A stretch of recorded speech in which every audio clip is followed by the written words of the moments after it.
We are requesting everyone to rise for the opening prayer to be led by the Honorable Congresswoman Bel Zamora.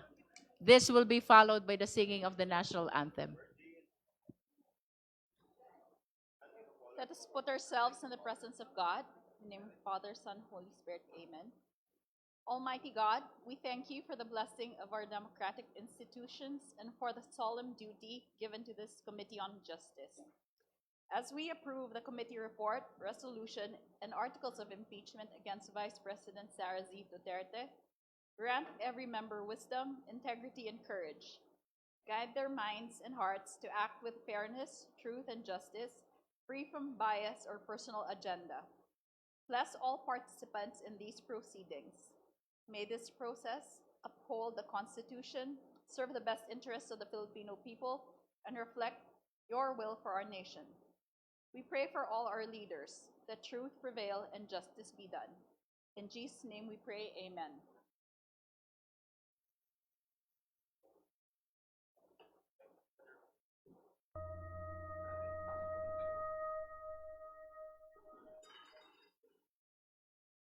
Bayang magiliw, perlas ng silanganan, alab ng puso, sa dibdib mo'y buhay.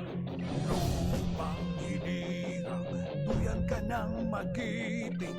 Sa manlulupi, di ka pasisingil. Sa dagat ang puntong sa simoy at sa langit mong lugaw, may dilag ang tula at awit sa paglayang minamahal.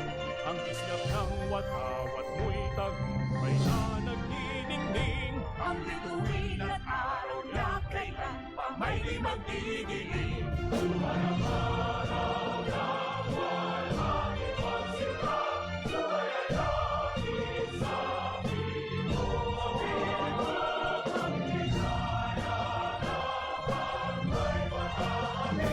Mamatay ng dahil sa'yo.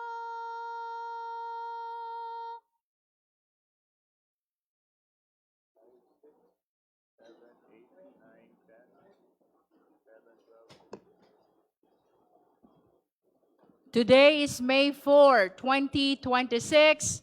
The hearing of the Committee on Justice is hereby called to order.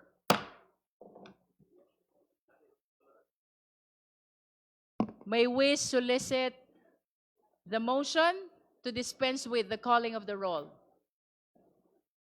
Just for the record, today's hearing is a continuation of our hearing last April 29, 2026. The Honorable Sendanya is recognized. Madam Chair, I move to dispense with the calling of the roll. There is a motion to dispense with the calling of the roll. The same has been seconded. Is there any objection? Hearing none, the motion is approved. May I solicit the motion to dispense with the reading of the minutes of the hearing held on April 29, 2026 and for the approval of the same. Madam Chair, The Honorable D.S.J.J. Suarez. I move that we dispense and at the same time approve the minutes of the previous hearing. So moved, Madam Chair. There is a motion to dispense with the hearing of the minutes of the hearing held April 29, 2026 and for the approval of the same. Do I hear a second? The same has been seconded. Is there any objection? Hearing none, the motion is approved. The chair will address the committee. Good morning. Good morning. Malayo pa, pero malayo na. That is where we stand today. Yan po ang sitwasyon natin ngayon. We recognize that this has been a difficult and demanding process. But we also recognize how much we have already uncovered. Marami na tayong naabot sa mga nakaraang linggo. Today, we share a quiet sense of accomplishment as we recognize and honor the distance we have traveled since we first began. Saksi tayong lahat. Marami tayong pinagdaanan. Our very first hearing was on March 2, where we established sufficiency in form. Sumunod ang March 4 for sufficiency in substance. At sa puntong yon, we asked the Vice President to file her answer. And she did. At ang nakapirma, 16 na abogado, 16 lawyers. Pero ang answer na isinumite, halos 10 pages lamang. At nakatutok lang sa mga technicalities, sa mga paligoy-ligoy, bagay na ikinagulat ng marami dahil sa totoo lang, hindi naman yon ang hinahanap natin. It was an answer that really just avoided the questions. Kaya naman, noong March 18, we determined that the complaints allege sufficient grounds for impeachment. Sumunod ang hearing sa March 25, kung saan we settled the preliminary matters, most especially ang pag-issue ng mga subpoena. Then came the marathon hearings of April 14, April 22, and April 29. Doon tayo nakinig sa mga resource person natin. We heard the evidence. We examined the evidence. At sa mga araw na iyan, doon natin naramdaman ang bigat ng ating ginagawa. May mga sandaling luminaw ang mga sagot at may mga sandaling mas dumami ang mga tanong. We certainly had our ups and downs. We had our inflows and outflows of testimonies and documents. But through it all, one thing remained certain.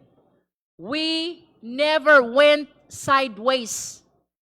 Hindi tayo naligaw. Nanatili tayong may direksyon. We move, sometimes slow, sometimes painfully, but always forward towards the truth. Sinunod natin ang konstitusyon. Hindi tayo nagmadali, hindi tayo nag-shortcut. We honored the process. Bawat hakbang, bawat salita, bawat ebidensya, hinarap natin ng buong pag-iingat at pananagutan. Sa paglalakbay na ito, napagod tayo. Sinubok ang ating pasensya, lalo na sa harap ng mga batikos mula sa labas. We saw the press conferences of the Vice President's camp.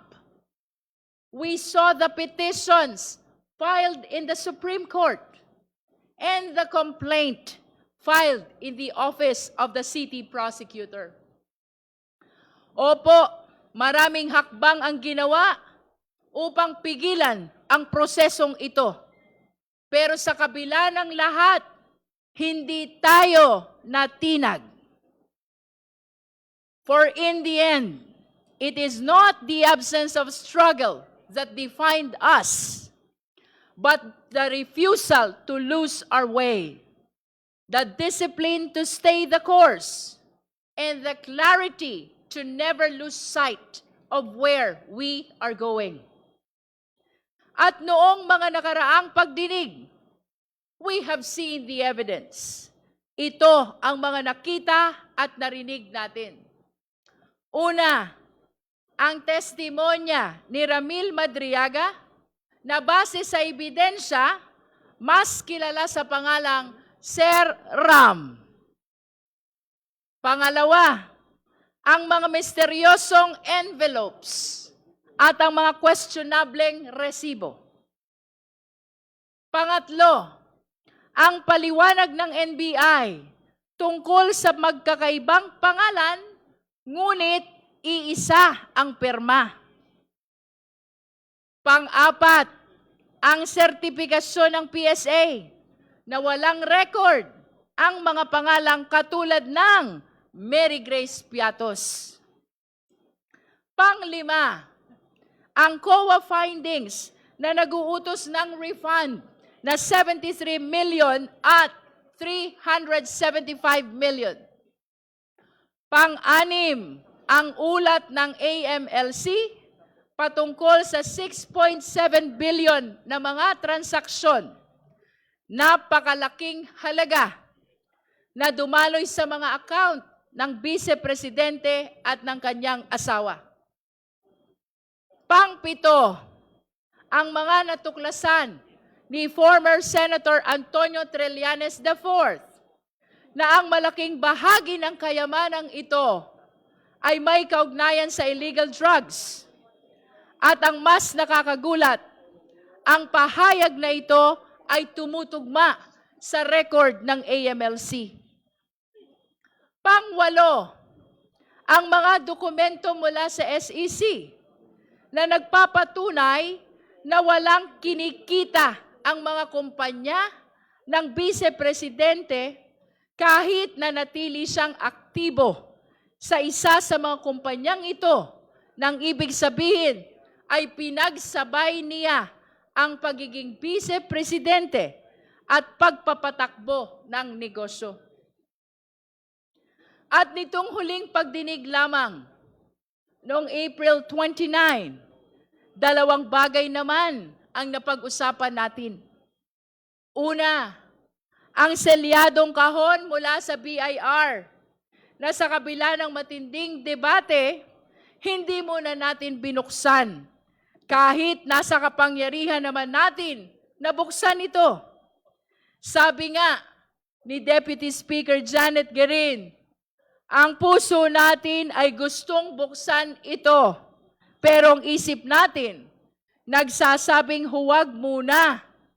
At dagdag pa rito, nagpahayag si Congressman Benny Abante, hindi porket kaya nating gawin ang isang bagay, ay dapat na nating gawin. At ang pangalawa, ang mga ebidensya ng pagmumura at ang pag-contract ng assassin.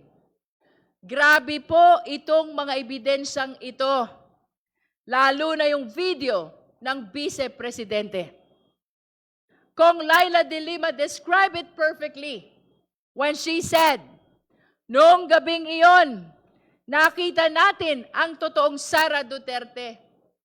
Nanlilisik ang mata, halos bumula ang bibig, at lumabas ang dugo sa tenga dahil tila ba sasabog na ang kanyang ulo sa galit. At that point, Congresswoman Janice Digamo once again shared her own painful experience. As a victim of political violence herself, pinaalala niya sa atin na ang banta ng pagpatay ay hindi biro. Ito ay seryosong panganib sa buhay ng tao. Yan po ang lahat ng natalakay natin at pinag-aralan natin lahat ito. Sinuri ang bawat anggulo, katulad ng paalala ni Congressman Brian Poe noong nakaraang pagdinig. Seryoso ang tungkulin nating ito at dapat tratuhin ito na may kaukulang respeto. At sa gitna ng lahat ng ebidensyang ito, sa kabila ng lahat ng diskusyon natin, may isang bagay na hindi nagbago. Ang upuan, ang bakanteng upuan. Sa bawat ebidensya, walang direktang sagot. Sa bawat tanong, walang paliwanag. Naghintay tayo ng salaysay mula sa Vice Presidente sa ilalim ng panunumpa. Pero ang tanging humarap sa atin ay ang tahimik, ang isang bakanteng upuan. Ngunit mapagtatanto natin na meron na pala tayong hawak na ebidensya mula mismo sa Kanya. Hindi na natin kailangang tumingin pa sa malayo. We already have a sworn statement. Isang sinumpaang salaysay, ang tagal na palang nandito. Ang kanyang salin. Isang dokumento, siya mismo ang pumirma. Siya ang nanumpa. At siya ang nagsumite. At malinaw ang nakasaad doon. Walang cash o cash deposit. Ngayon, itabi natin ang salin na iyon sa lahat ng ebidensyang ating naipon. Doon lumabas ang tanong na hindi na natin matatakasan. Kapag ang sinumpaang dokumento ay nagsabing zero cash, pero ang official report ay nagpapakita ng bilyon-bilyong transaksyon, saan tayo maniniwala? Kaya naman, noong April 29, the Committee on Justice decided that we have seen enough. No need to extend. No need to give one more chance to someone who refuses to attend. Sabi nga ni Congressman Percy Sendanya, hindi na kailangan ng makeup class ang laging nagkakating class. By a unanimous vote, this committee found probable cause to impeach Vice President Sara Z. Duterte for culpable violation of the Constitution, bribery, graft and corruption, other high crimes, and betrayal of public trust. That brings us to today. Ngayon, May 4. Kukumpirmahin natin kung anuman ang mga nangyari noong nakaraan sa pamamagitan ng isang committee report. We are therefore here to finalize the committee report along with the attached resolution setting forth the articles of impeachment. Our task is to approve these documents and transmit everything to the plenary. This is our mandate under the rules. Tayo ang Committee on Justice. Bukod tangi ang committee ito dahil sa buong listahan ng mga komite sa Kongreso, tayo lamang ang tanging binanggit at binigyan ng partikular na mandato ng ating konstitusyon. We were given that name for a reason. Today, we hope we have lived up to that name, Committee on Justice. Para sa hustisya, sana naibigay natin ang hustisya sa mga complainant. Hustisya sa vice-presidente sa pamamagitan ng tamang proseso. At higit sa lahat, hustisya sa sambayanang Pilipino. Sana ay panindigan natin ang pangalan ng committee natin.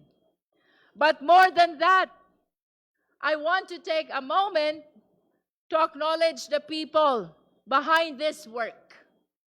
Hindi biro ang pinagdaanan nating lahat, lalo na ang kapal ng mga dokumentong binasa at sinuri natin.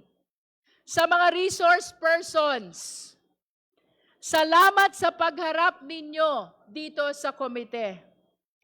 To our colleagues in this committee, thank you so much. Sa ating secretariat at sa mga staff na hindi nakikita sa camera, pero sila ang naging pundasyon ng bawat hearing. Maraming maraming salamat sa inyong lahat. And to the Filipino people, maraming salamat po sa inyong pagsubaybay. Ngayon, habang tinitimbang natin ang bigat na mga susunod nating hakbang at ang mga posibleng pagsubok na haharapin natin, may isang katotohanang dapat nating alalahanin. Hindi tayo magsisimula sa wala. Ang bawat hakbang natin ay hindi na pabalik, kundi padiretso sa katotohanan.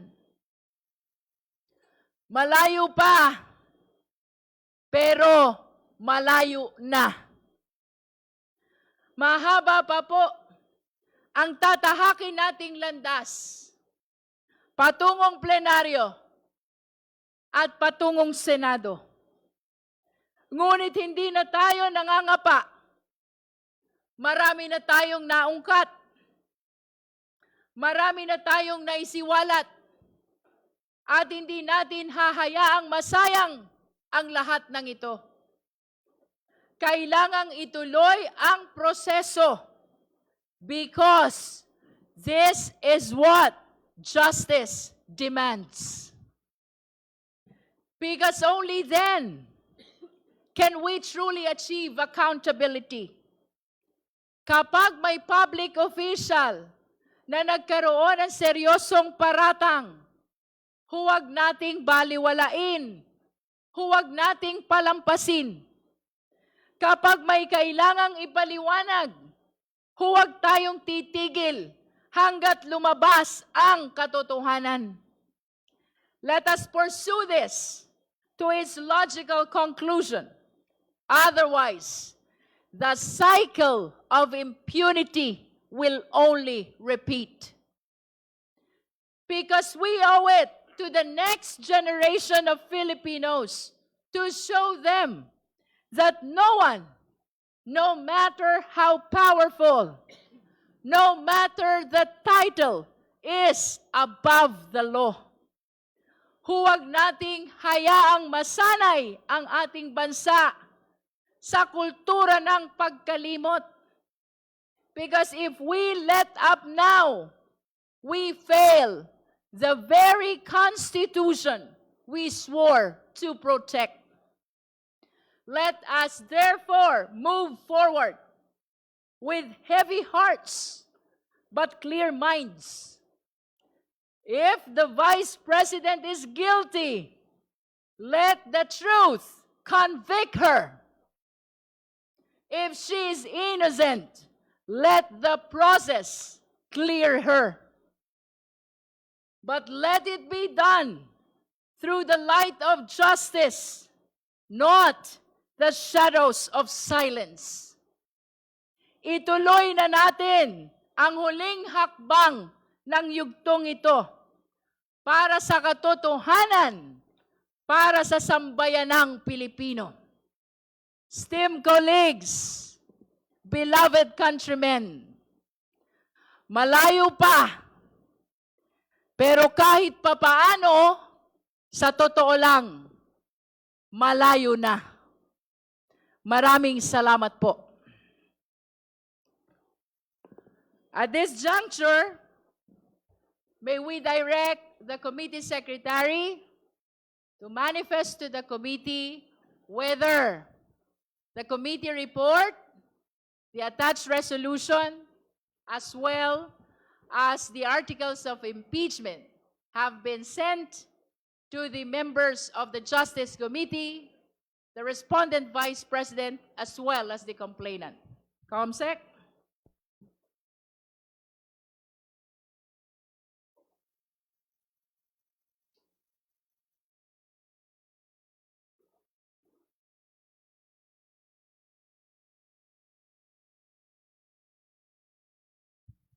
Thank you, Madam Chair. We confirm that the committee has forwarded the articles of the committee report, the House resolution setting forth the articles of impeachment to all members, regular and ex officio, of the Committee on Justice However, we have not furnished the complainants and counsel, respondent and counsel of copies of the same, and we intend to do that after the same has been approved and by the committee, and the number of the resolution has already been inputted in the copy of the same.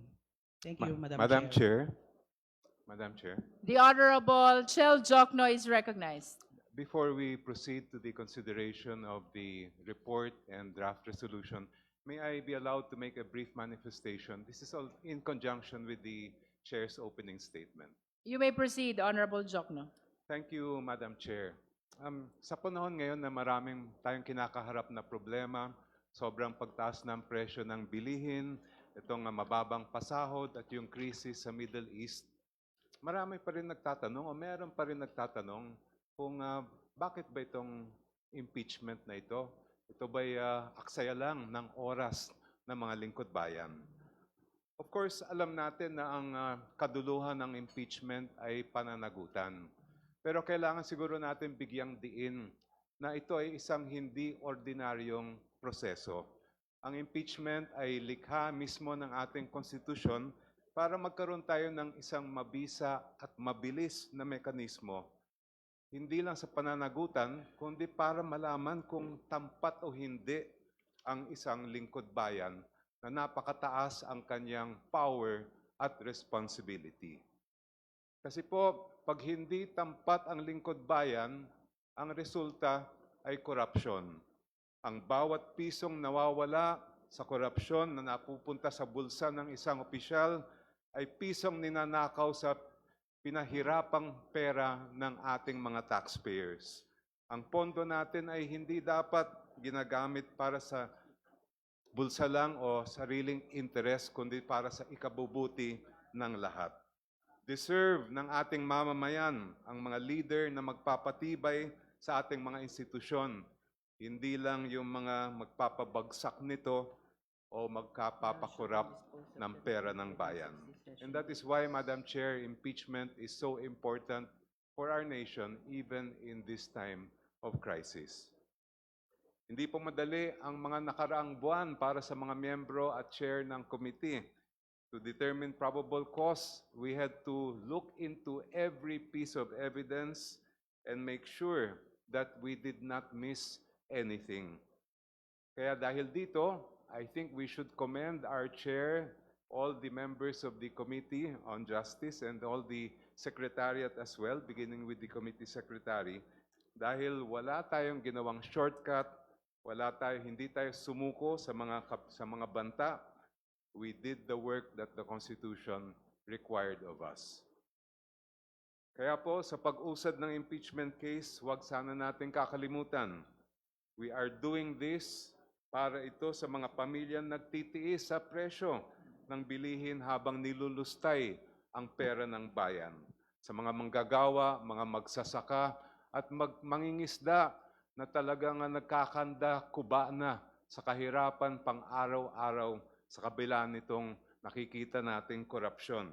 At lalong-lalo na para sa mga kabataan natin na nangangarap ng isang magandang kinabukasan at naghahanap ng hustisya at pananagutan. Maraming salamat po, Madam Chair. All the manifestations of the Honorable Jokno are noted by the committee. Now we are formally opening the floor for our agenda for today's hearing. That is the approval of the committee report with the attached resolution setting forth the articles of impeachment. Madam Chair. The Honorable DSJ Suarez is recognized. Madam Chair, insofar as every member of the committee has been given a copy of the committee report, I move for the approval of the committee report and the attached resolution setting forth the articles of impeachment against the Vice President, Sara Zimmerman Duterte. So moved, Madam Chair. Madam Second, Chair. Madam Chair. Madam Chair, before Before we take up the motion, let us acknowledge first the Honorable Laila De Lima. thank you, Madam Chair. Just like the rest of the members of the committee, this representation received the final drafts of the three documents. The committee report, the resolution setting forth the articles of impeachment, and lastly, the articles of impeachment itself, which is supposedly to be attached to the resolution setting forth the articles of impeachment. Since yesterday, I submitted to the committee secretariat piecemeal certain proposed revisions or corrections on these three documents. And this morning, I again submitted to the committee secretariat and even to the office of the Honorable Chair the final set of my proposed revisions or corrections, consisting mainly of clerical or typographical errors and even some substantive errors, but mostly clerical or typographical errors for the consideration of the committee before the final approval of the same. Thank you, Madam Chair. Madam I would have Chair. wanted to make a manifestation individually of those proposed revisions, but it might take time. So I'm just making that general manifestation of my submission of those proposed corrections or revisions. Thank you. In Madam Chair. response to the honorable dilemma, may we place it on record that all the requests for clerical and typographic corrections to the committee report have been adopted already by the Secretariat, only that we do not have the luxury of time to reproduce to such number of copies to provide all members present today with a revised copy of the committee report. But let it be placed on record that all the requests for corrections of clerical and typographical error have been adopted by the Secretariat. Madam The Chair, Honorable Jokno is recognized. Madam Chair. I have a few substantive matters I'd like to move for amendment to insofar as both the report and the attached articles are concerned. First, Madam Chair, on page 7 of the draft House resolution, it states at the bottom of page 7, and I quote, Respondent Vice President Duterte committed culpable violation of the Constitution and betrayed the public trust by committing plunder and or malversation, graft and corruption, and other high crimes, and I emphasize this part, in amassing and converting the amount of not less than 100, I'm referring to page 6, I stand corrected, which states that the Vice President committed corruption, etc., in amassing and converting the amount of not less than 500 million pesos from the confidential funds allocated to the Office of the Vice President for the years 2022 and 2023.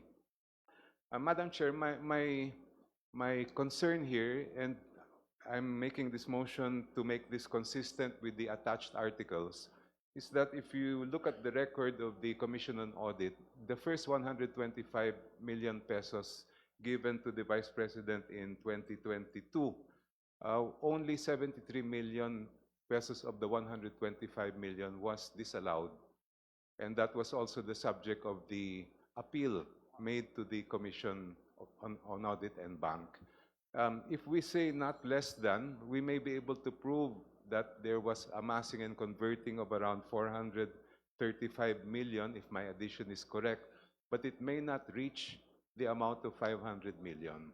So to avoid any technicalities later, that there may be objections that we did not prove not less than 500 million, I move that we simply adopt what the language found in the attached articles of impeachment, which state, and I quote, systematic misuse, misappropriation, and irregular liquidation of confidential funds amounting to 500 million, etc. That way we cannot, we will avoid any kind of technical objections to the draft resolution.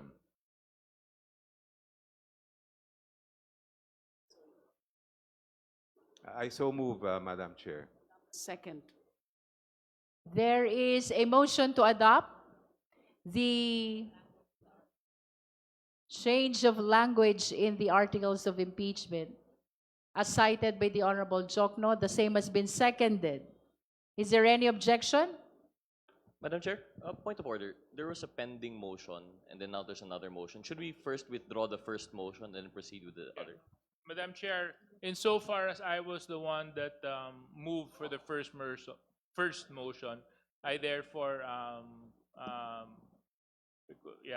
that we consider first the proposed amendment before we act on my earlier motion.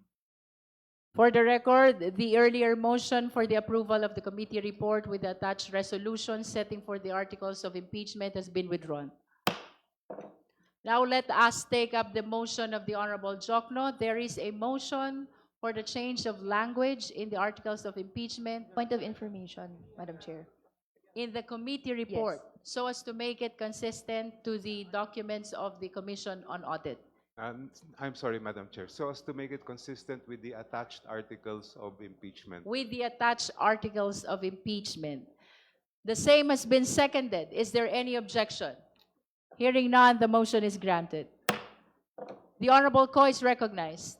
Madam Chair, I'm sorry, just one more, if I may. This has to do with the page 4, bottom to page 5 of the attached articles If of I impeachment. may interrupt Honorable Jokno, you can manifest or raise the motion to include all subject matter of your correction so that we will approve it in one motion only. If I may, Madam Chair, this pertains to another matter contained in the articles itself that are attached to the House resolution that we are to approve Okay, this morning. please proceed, Honorable Jokno. Very briefly only, paragraph, at the bottom of paragraph 5 of the articles of impeachment, it states, the foregoing scheme is amply established by documentary records, etc., including the following. And at the top of page 5, it states, letter A, records of hearings before the House of Representatives Committee on Good Government and Public Accountability bear multiple sworn testimonies attesting to irregularities in the handling of confidential funds. Witnesses testified, among others, that special disbursing officers merely release funds upon instruction without knowledge of their ultimate use, that officials were made to sign liquidation reports without being shown supporting documents, and that the alleged beneficiaries of certain expenditures categorically denied receiving any funds. If I may, Madam Chair, if we go back to the records of the testimonies taken before the Committee on Good Government and Public Accountability, it was admitted by no less than the Special Disbursing Officer of the OVP, Ms. Gina F. Acosta, that on December 20, 2022, she turned over 125 million pesos in cash in confidential funds in 4 duffel bags to Colonel La Chica, who is not in the regular or proper chain of disbursement. I would move, Madam Chair, that we simply add the term to persons outside the proper disbursement channels. At the end of after the comma, I quote, witnesses testified, among others, that special disbursing officers merely release funds upon instruction to persons outside the proper disbursement channels without knowledge of their ultimate use. So just that phrase, Madam Chair. I so move. Second. The hearing is temporarily suspended.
Hearing is resumed.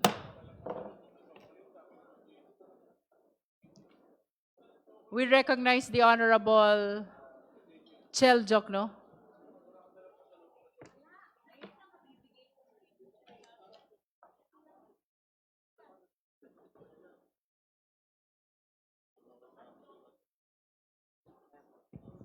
Madam Chair, yes, I believe the Honorable Rene Ho has a I motion understand that you have raised the motion already, so I think if the purpose of yielding the Madam Chair. time to the Honorable Tino is to change that motion, perhaps we need to withdraw first the earlier motion, Honorable Jokno. Madam Yes, Chair. may I just put the situation in its proper context? The paragraph found in page 6 of the House resolution states, and I quote, Respondent Vice President Duterte committed the foregoing impeachable offenses. That part seems to it states that there was a finding that the committee made that offenses were committed. And then, but it continues through the following acts as alleged in the Saballa et al. Complaint. When the session was suspended, it was pointed out to me that the text appearing below this paragraph simply reproduced what was alleged in the Saballa complaint. So it now appears, Madam Chair, that the real problem lies in the sentence contained in the beginning of that paragraph.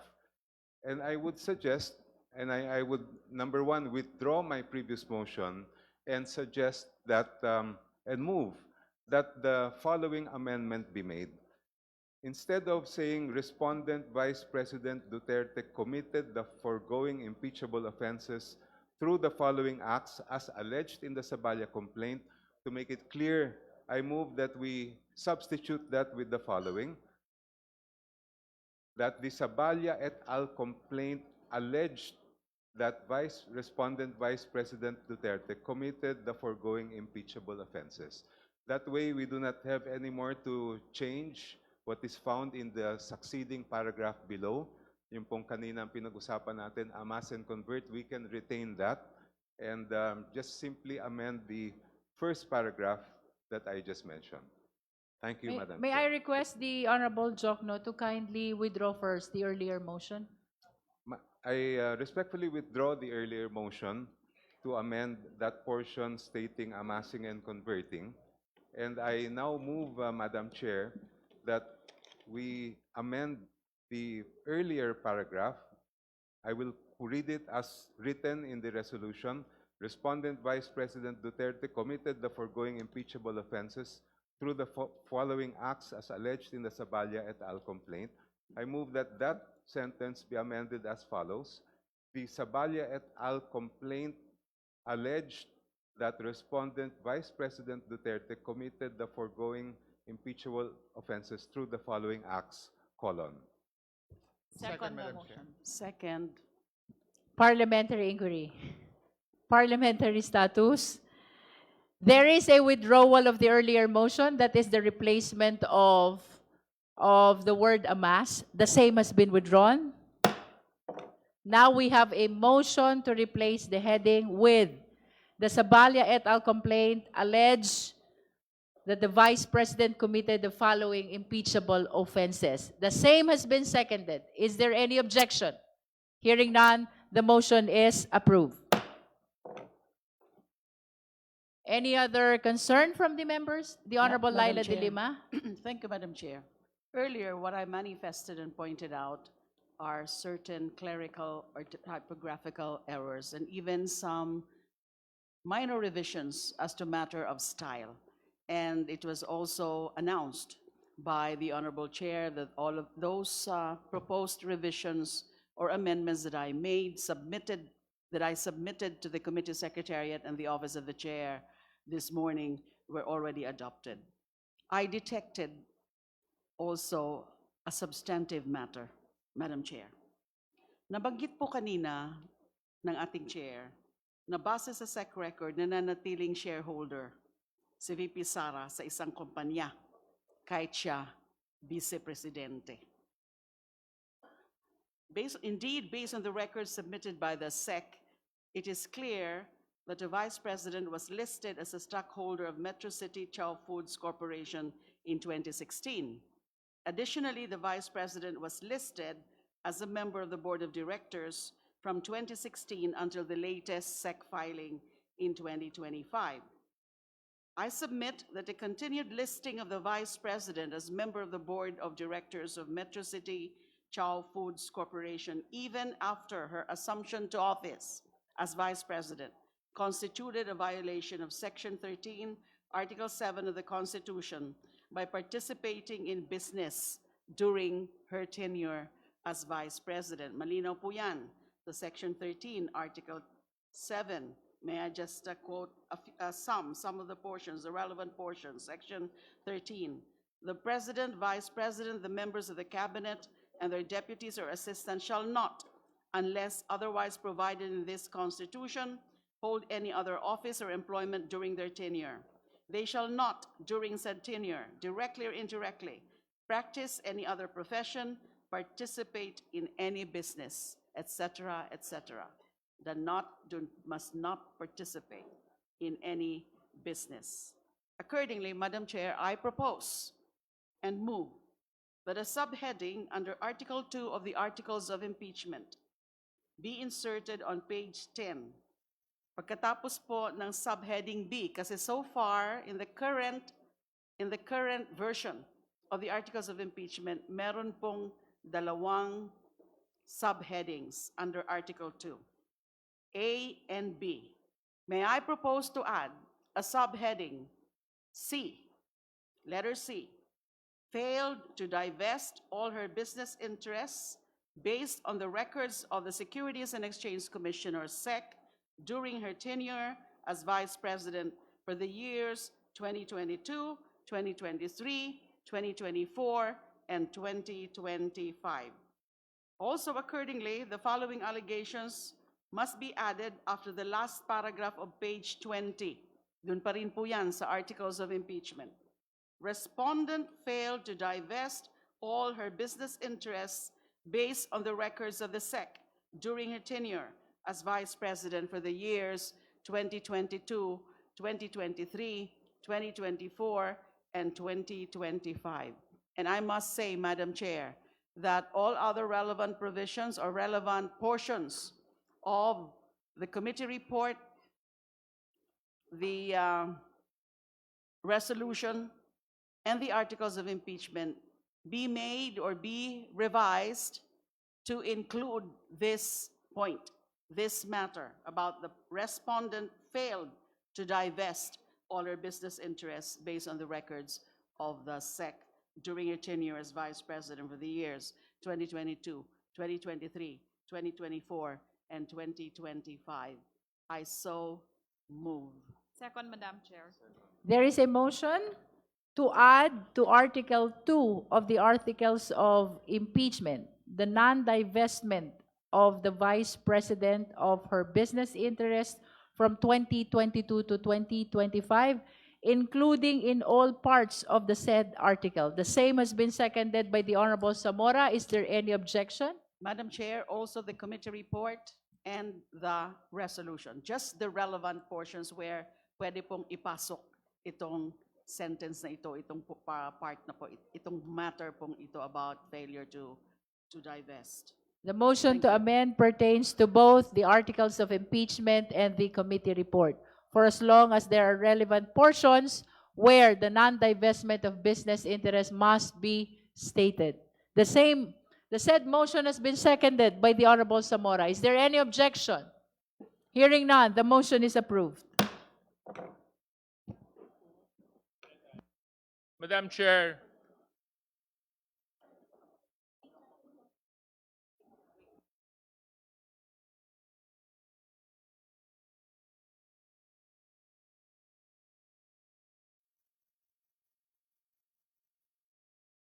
Hearing is suspended.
Hearing is resumed. Madam Chair. The Honorable Tino. Madam Chair, I propose just an addition to the articles of impeachment, if I may, Madam Chair. What article, to be specific? I mean, just the wording in page 4. This is regarding the confidential funds, where it says, witnesses testified, among others, that special disbursing officers merely released funds upon instruction. I just propose that we add upon instruction of the respondent. Para malinaw po, kasi yun ang pinaka-importanting detalye dyan. Yun lang po, Madam Chair. I so Can you move. formalize? Okay. There's a motion to insert in the discussion of confidential fund in the articles of impeachment the phrase upon instruction of the Vice President. Second. The same has been seconded by the Honorable Zamora. Is there any objection? Hearing none, the motion to add is granted. Madam Chair, The Honorable DSJ Suarez. insofar as we have acted on all the proposed amendments of our colleagues, again, I move for the approval of the committee report, the attached resolution setting forth the articles of impeachment against the Vice President Sara Z. Duterte as amended. So moved, Madam Chair. Second, Madam Chair. There is a motion to approve the committee report with the attached resolution setting forth the articles of impeachment against the Vice President as amended. The same has been seconded. Is there any objection? Madam Chair, just a bit of an amendment to the motion. What's the pleasure of the Honorable De Lima? Can we add with the attached articles of impeachment? We Because are following the wordings of the rules of impeachment, Yes, which the says attached, setting forth the the articles of articles of impeachment. impeachment. So no need to specify with the attached. I don't articles think of it is impeachment. needed. Thank you. We're following verbatim what is provided in the rules of impeachment. Is there any objection? Hearing none, then it means that this is unanimously approved. But again, for purposes of accuracy of the record, may I request the justice members present to raise their hand to show support in the approval of the committee report, the attached resolution setting forth the articles of impeachment as amended. Please raise your right hand.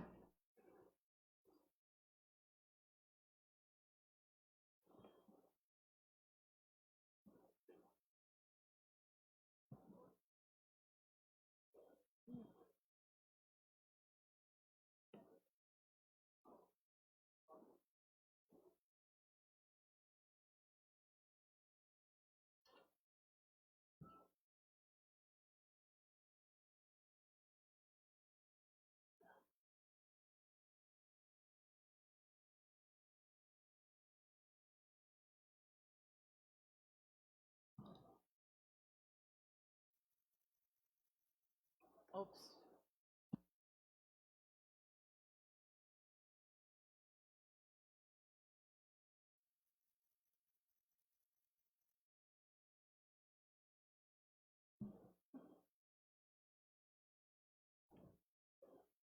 You may put down your hands.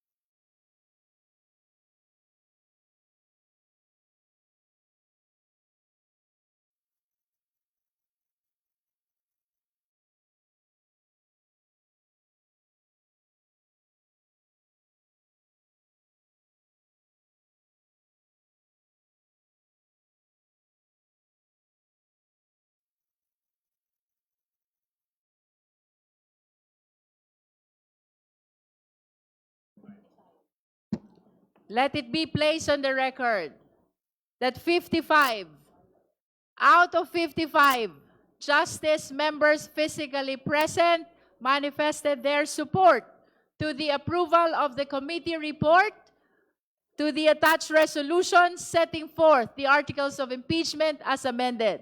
The chair therefore declares the motion unanimously approved. Madam Chair. Madam Chair. The Honorable Ko. Madam Chair, may I briefly explain my vote and express a reservation?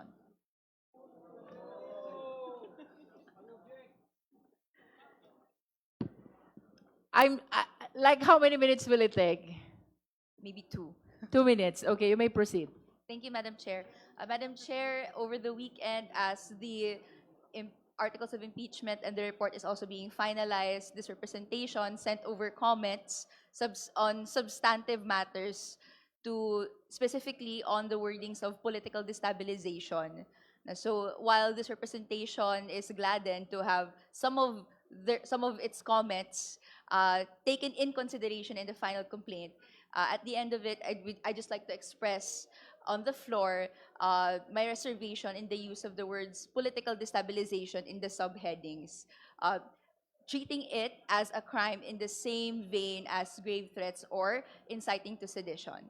And my last manifestation, Madam Chair, is at the end of the day, this representation cannot agree to the inclusion of the act, quote-unquote, inciting to sedition as forming the grounds of impeachment.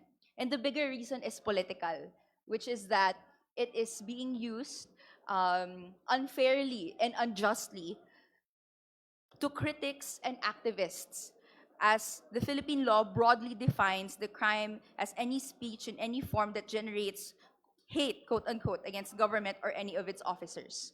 There have been instances in previous cases wherein inciting to sedition was used, where it is said that, quote, if it arouses among its viewers a sense of dissatisfaction against the duly constituted authorities, specifically in the case of Bicoy versus Duterte, this is already inciting to sedition. And this is why, Madam Chair, I have reservation in the use of that, and I believe it is already sufficient that the crime of grave threats to President Marcos Jr. and to public scrutiny in general, security in general, should be enough.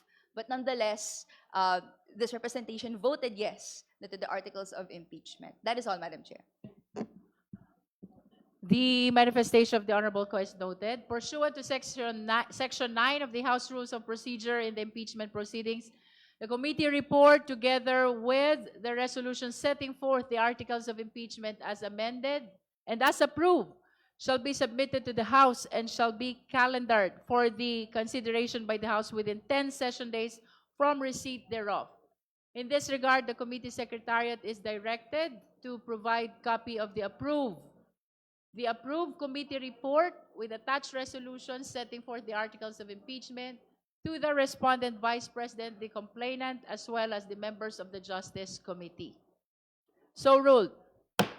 May I solicit the necessary motion? Madam Chair, The Honorable D.S. Janet Garin, move to adjourn.